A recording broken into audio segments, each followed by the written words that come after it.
Bud Selig had 6 doctors after the andro or whatever it was found in McGuire's locker in Pittsburgh. That's National Baseball writer Richard Justice, referring to an incident in 1998 where a bottle of androstenedione, a legal over-the-counter testosterone supplement, was found in the locker of St. Louis Cardinals slugger Mark McGwire, who that summer was chasing down Roger Maris's single-season home run record. And had 6 doctors do a report. And Bud said he was just hit in the gut by one of the doctors said, "Commissioner, if you don't do something, players are going to die, and you're going to have to call up a parent.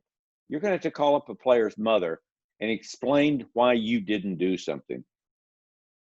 Baseball's dead ball era generally refers to the period before 1920 where home runs were rare and small ball dominated strategy. Rules changes in 1920 and the emergence of Babe Ruth helped usher in a new era of offense. By the late 1970s and early 80s, baseball was back in a period dubbed by some baseball historians as the new dead ball era. Home run totals were relatively low, small ball techniques were commonplace in the game, and pitching had the upper hand.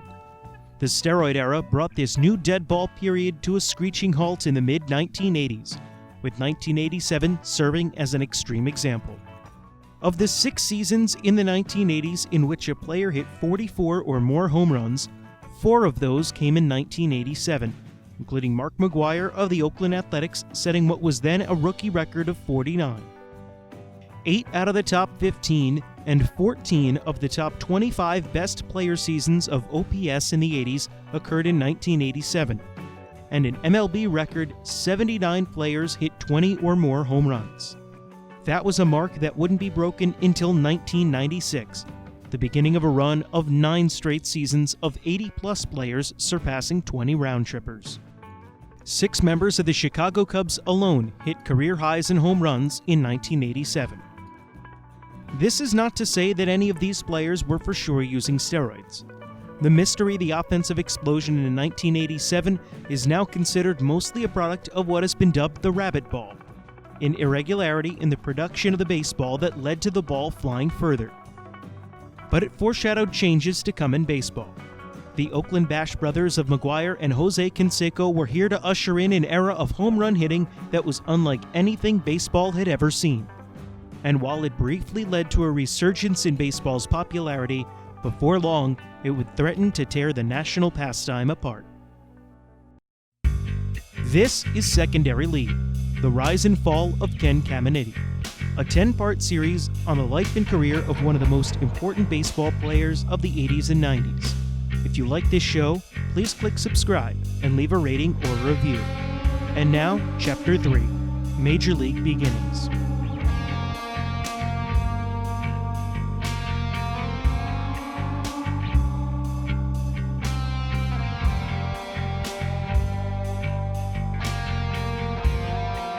The Houston Astros got a glimpse of their future on July 16, 1987.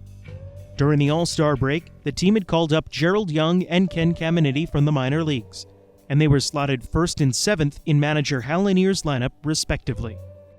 The Astros were 1 game over the 500 mark on the season and were looking for a hot streak to reach the playoffs for the 2nd straight season. In 1986, Houston went 49-25 in the second half and won the NL West. They hoped the infusion of Young and Caminiti to the veteran lineup could light a similar spark. On the day off after the 1987 All-Star Game in Oakland, the Astros held a team workout at the Astrodome. Lanier's travel plans were interrupted when a connecting flight in Salt Lake City was delayed, and he missed the workout, but Ken was there for his first big league workout. This was not the first time that Caminiti had stepped foot in the Dome's home clubhouse. While touring with the 1984 Olympic team, Team USA occupied that space. Their first opponent after the break was the Philadelphia Phillies, a team with some big bats but not enough pitching to compete in the loaded NL East. The Phillies threw young right-hander Kevin Gross against Houston veteran Danny Darwin, who was taking Nolan Ryan's turn in the rotation. In the days before the internet, if you didn't have a satellite dish, watching an out-of-market Major League Baseball game was virtually impossible. Almost 1,900 miles away from the Astrodome, the Caminitis didn't have a dish, but they devised a way to know what was happening. Lee Caminiti had a coworker who happened to be in Houston that day, and he would receive calls in between innings to give him an update on how his son was doing. The friend also arranged to tape the game off a sports bar's television system. Caminiti needed exactly one batter to introduce himself to Houston Astros fans, as Phillies leadoff batter Juan Samuel hit a sharp grounder to third. Ken made a diving grab and threw across to first baseman Glenn Davis for the out. The sparkling defense that would be his trademark at the hot corner was on display on the very first play of his career. He came to bat for the first time in the bottom of the second inning and grounded out to Juan Samuel at second base. The game was still scoreless in the bottom of the fifth, with Caminiti scheduled to lead off. Gross had already issued 4 walks in the game, but hadn't allowed a hit. The Phillies right-hander grooved a 2-1 fastball that changed that. 2 balls and a strike to Caminiti. A high drive, deep right center. Watch it. It's off the wall. Caminiti's going to head for third. His first big league hit is going to be a stand-up triple. Holy Toledo! That was the call from Astros broadcaster Milo Hamilton, breaking out his signature Holy Toledo for Cammy's first big league hit. However, Ken was stranded on base to end the inning after Gerald Young lined into an inning-ending double play with runners on first and third. Philadelphia took a 1-0 lead in the top of the sixth when Von Hayes brought in a run with a double play groundout. That was still the score in the bottom of the seventh when Caminiti faced Gross again with 1 out and the bases empty. He went to San Jose State, where he hit .348 as a junior. And it's a high shot, right field. Wilson back, and it's a home run! Ken, the Astros have tied it 1-1. And he got all of that one. I don't know. I think he's on top of the world right now. He should be. After the home run, the Houston fans went wild and asked for a curtain call. Caminiti obliged by emerging from the dugout and tipping his cap to the crowd of 19,614. "I'd never done that before," Caminiti told reporters afterward of his curtain call. The special day was far from over for Caminiti, who made a few other nice plays at third base throughout the game. With the score still even at 1-1 in the bottom of the ninth, he drew a 1-out walk against Mike Jackson and displayed his base-running ability by going first to third on a Craig Reynolds single. An intentional walk loaded the bases for Gerald Young. Rather than a double play, this time, Young lined the first pitch from Jackson into right field for a base hit. Caminiti scored with the winning run.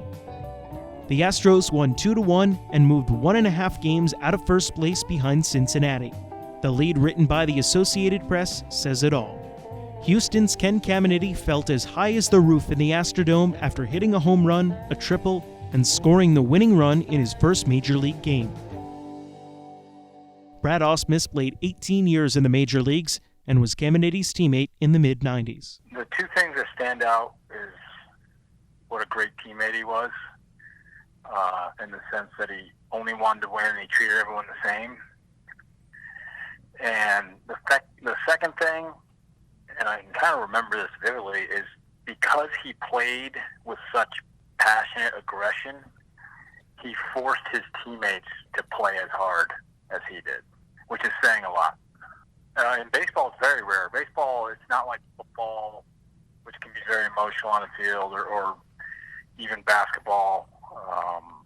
I guess hockey not as much, but baseball, it's always the marathon mental approach, not the sprint. So for a person to have that type of impact on his teammates' psyches in terms of how they go about their business, I think is extremely rare. Caminiti stayed hot, picking up 2 hits in each of the next 2 games. Through his first 9 games in the major leagues, Ken was hitting .371 with 2 home runs, 2 doubles, 1 triple, and 4 RBIs.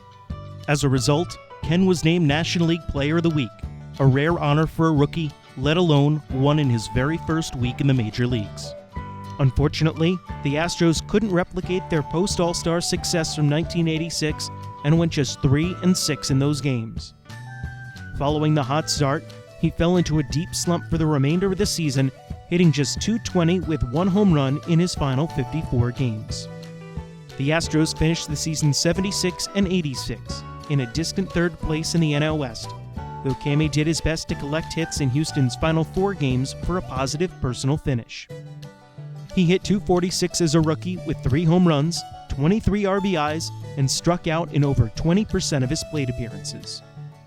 1987 was also a memorable year for Ken for reasons that had nothing to do with the game of baseball. On November 14th, he married his high school sweetheart, Nancy Smith. They met in the 9th grade and dated throughout high school, college, and his first professional years. By 1985, the couple was engaged to be married, but waited to tie the knot until Nancy had finished her degree at San Jose State. Ken is described by all who knew him as a loving and devoted family man, and his wedding to Nancy would have ranked as one of the top moments in his life. Dana Corey was Ken's teammate at San Jose State, attended the wedding ceremony, and Richard Justice is a national baseball writer for MLB.com. Ken loved his family, loved his mom and dad and his brother and sister, loved Nancy and the girls. He was so tough. He was such a tough person, and yet there was such a kindness in him. You would see him around his girls, and his heart would melt, and there was a softness about him. In September 1987, arbitrator Thomas Roberts dealt Major League Baseball and its team owners a major blow, although it was one that MLB brought upon itself. The chain of events which ultimately led to Roberts' ruling and a complete change in the landscape of Major League Baseball is chronicled well by Maury Brown in Rob Neyer's Big Book of Baseball Blunders. On October 22, 1985, baseball owners met at the headquarters of Anheuser-Busch in St. Louis. Commissioner Peter Ueberroth delivered a stern lecture to club owners that they should be seeking team profitability instead of trying to win. He even told them at one point, "You are so damned dumb." A lot of this rhetoric came from Ueberroth trying to assert himself after the losses in the 1985 two-day strike. There was a lot of anger directed at him from owners, and he was trying to show that his business savvy could be translated into the baseball world. He had lost a battle with players, but was determined to win the war. The old franchise ownership dynamic was teams would operate at losses or just break even for long stretches, with owners making money on their investments if and when they eventually sold the team. It was on rare occasions that a team would actually make a significant amount of money in a regular season.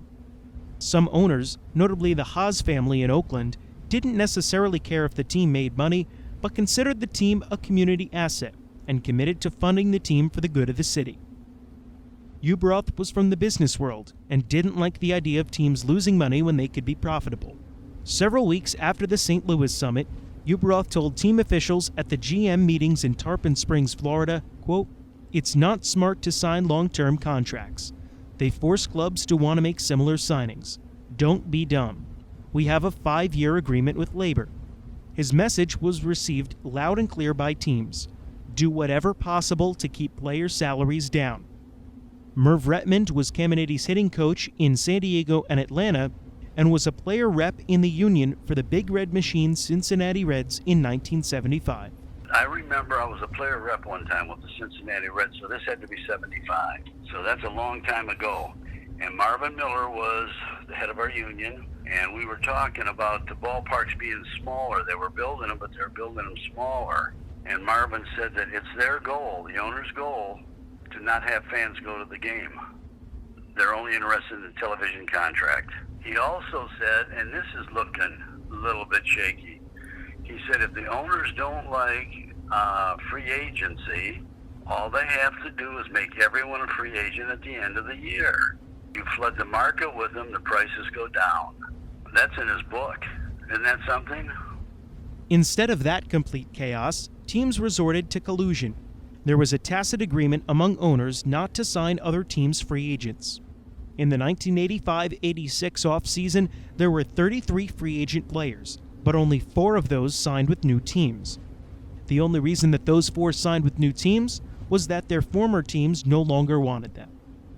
Hall of Famer Carlton Fisk got a nibble of interest from Yankees owner George Steinbrenner, but the offer was withdrawn after Chicago White Sox chairman Jerry Reinsdorf complained. Reinsdorf and Milwaukee Brewers owner Bud Selig were 2 of the strongest supporters of collusion among baseball owners. After years of double-digit salary growth, player salaries increased only 5% during the offseason. Furthermore, owners colluded to limit active rosters to 24 players instead of 25. In February 1986, Players Union Chief Donald Fear filed the MLBPA's first grievance, known as Collusion 1. As that played out, the 1986-87 offseason presented a new round of collusion. Future Hall of Famers Jack Morris, Tim Raines, and Andre Dawson all fell victim, with Dawson famously offering to sign a blank contract with the Chicago Cubs. Already a three-time All-Star, he signed a one-year contract with the Cubs for $500,000 and went on to win MVP. The average free agent salary declined by 16%, while MLB reported revenue increased 15%. In February 1987, the union filed a second grievance, Collusion 2. Despite the jig being up, Uberoth continued to press owners to keep payrolls and contracts small. He told owners if they wanted to offer a contract longer than 3 years, quote, "I want you to come and tell me eyeball to eyeball that you're going to do it." The irony of all of this is that in sports today, teams are quick to sign young players to long, multi-year contracts early in their careers because it helps them pay a below-market rate for their services. When Thomas Roberts issued his ruling on Collusion 1 in September 1987, he found the owners guilty as charged of collusion, with the announcement of damages to come later. Uberoth and MLB still didn't get the message, as the modes of Collusion 1 and 2 were eventually ditched in favor of an information bank. If a team was to offer a free agent a contract, they would report the details to the Players' Relations Committee. Every other team in the league could access that information from the PRC, which, as Maury Brown described it, collusion in sheep's clothes. The information bank is known as Collusion 3. Damages announced from Collusion 1 in February 1988 awarded 7 players a new-look free agency, meaning that they were free to sign with other teams. In that group, Kirk Gibson notably jumped from the Detroit Tigers to the Los Angeles Dodgers and went on to win NL MVP. It was also ruled that MLB had cheated players out of $10.6 million. Adding in the damages from the guilty decisions in Collusions 2 and 3, which came later, owners were on the hook for $280 million. Between the rulings in Collusions 1 and 2, Peter Uberoth resigned as commissioner on April 1, 1989. He was replaced by National League President Bart Giamatti. 154 days after becoming commissioner, Giamatti made his lasting impact on the game by banning Pete Rose for life for gambling on baseball. Giamatti tragically passed away from a heart attack at age 51 on September 1, 1989. 12 days later, Fay Vincent assumed the commissioner's chair and was charged with cleaning up Uberoth's mess. Heading into spring training in 1988, Ken Caminiti was fighting for a spot on the Astros opening day roster. In January, he said, "Lots of people I've talked to seem to think I have the job wrapped up. That's just not true. I'm going to go into spring training with the attitude I had when I got here." Houston manager Hal Lanier said that he considered third base an open position. Caminiti would either be the full-time starting third baseman, or he would be in the minor leagues. He didn't want to use Ken as a platoon player. It's strange to consider platooning a switch hitter, since they always have an advantage against the pitcher they're facing, but as a rookie, Caminiti struggled from the left side of the plate. He hit just .184 against right-handed pitching, and had a .470 OPS in 110 plate appearances. Against left-handers, he hit .310 with a .779 OPS in 108 plate appearances. In modern baseball thinking, it's easy to dismiss these results as resulting from a super small sample size. But there are a few things to consider. The first is that in 1987, that concept was not mainstream in baseball thinking. And second, Hal Lanier was there and managed Caminiti on a day-in, day-out basis. All statistics should be used in conjunction with the eye test, and for a baseball lifer like Lanier, Caminiti's batting from the left side did not pass that test. Newspapers at the time frequently cited his .184 batting average against righties as if it were completely representative of his true talent, and that's a ludicrous conclusion to make. Throughout his career, Ken batted nearly .263 as a left-handed hitter and .290 as a righty. He also hit for more power as a right-handed batter, contributing to an OPS that was 45 points better from that side of the plate. This is expected as Caminiti was a natural right-handed batter, and said he often felt like a nerd batting lefty. But even as Lanier and the Astros worried about his bat, there was never a question about his glove. Merv Retman played with Brooks Robinson, one of the greatest of all time at third base with the Baltimore Orioles. We had a scout, Dave Garcia. He was an old-time baseball guy. He was a manager of the Angels, but he would come out every day and watch Caminiti just take ground balls. The guy, he said he's the best he'd ever seen, and I can't argue that. And I played with Brooks for 6 years, Brooksy was great, but this guy had athletic abilities that were staggering. Brooksy, at third base, was just a lot like Caminiti. In respect that he didn't catch a lot of balls clean. He would block them or they would hit him and it'd fall in front of him, and then he had the ability to get rid of the ball fast. And by the All-Star break, both of them from the waist down were black. They were black and blue. I mean, the balls that hit him and they'd hemorrhage so bad, and I mean, they looked terrible, both of them. But as the other, Caminiti was more of an athlete. He was faster. He had a tremendous arm. Everybody knows that. He could make plays down there, jumping and all that stuff. Brooksy could go to his right. Tremendous. And if you notice, the one thing that helped him out in Baltimore, he always had a great shortstop, so he didn't have to go to his left. He could overplay his one side. And every throw he made was a semi-weak throw, but it always got the runner out by a half a step.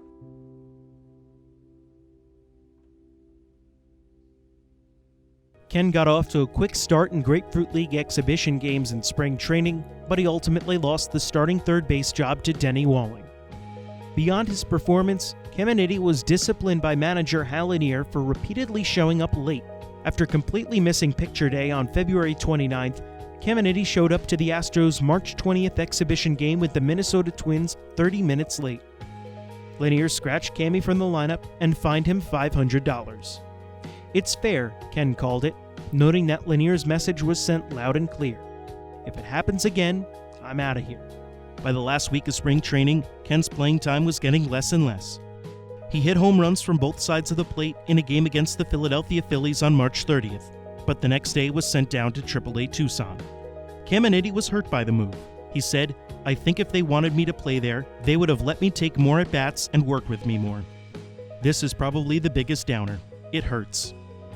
Ken was assigned to start the year with AAA Tucson and spent much of the year manning the hot corner for the Toros in the Pacific Coast League.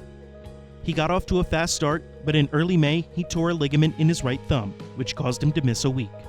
When he returned, Ken struggled for a month, and his batting average dipped 30 points.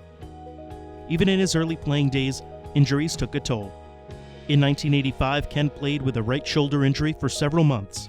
He dealt with knee problems in 1986, and his left shoulder still bothered him from the home plate collision in college. The thumb ligament tear in '88 was just another in a growing list of injuries which threatened to hamper his development as a player. The injury and subsequent slump came at a bad time for Caminiti. Denny Walling went on the disabled list with an injury, and his backup Chuck Jackson was sent down to the minor leagues. On June 16th, Astros general manager Bill Wood traded a minor league pitcher to the Cincinnati Reds and acquired 36-year-old third baseman Buddy Bell. It was around that time that Ken returned to form, and as the end of July approached, Ken was hitting .272 with Tucson and was among league leaders in doubles and RBIs. Slugging first baseman Glenn Davis went down with a hamstring injury, which forced the Astros to move Bell to first and call up Caminiti from AAA. Sitting 4.5 games behind the eventual 1988 World Series champion Los Angeles Dodgers on July 29th, Caminiti made his first appearance of the season with the Houston Astros against those Dodgers. In the top of the 8th inning at Dodger Stadium, while batting left-handed, Ken collected an RBI single to push Houston ahead 3-1, the game's final score. Ken struggled after that game and was hitting just .176 in mid-August when Walling returned from the disabled list. Ken was sent back down to AAA Tucson until September call-ups. Ken hit just .181 in 30 games with the Astros in 1988. Interestingly, though, his platoon splits reversed themselves. He hit .205 against right-handed pitching, while posting just a .125 mark against lefties, again in a super small sample.